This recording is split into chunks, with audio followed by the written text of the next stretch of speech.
राखी पुनेई रे आजी कथा एतिकी फूल पड़ू कंटा पड़ू जीवानी थकी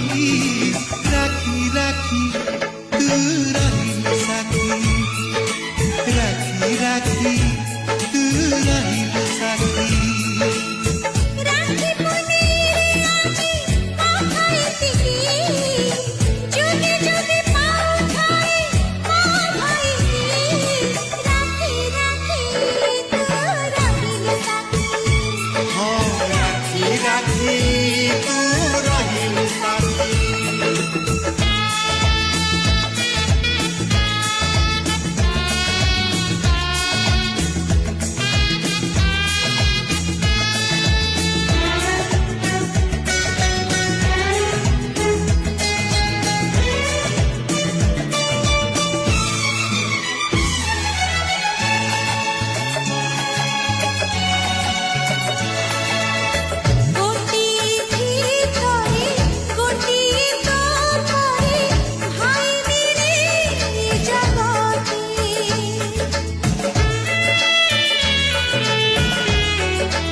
पुआ हाथे नहीं देवी मुटे की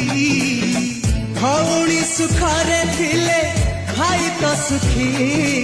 राखी राखी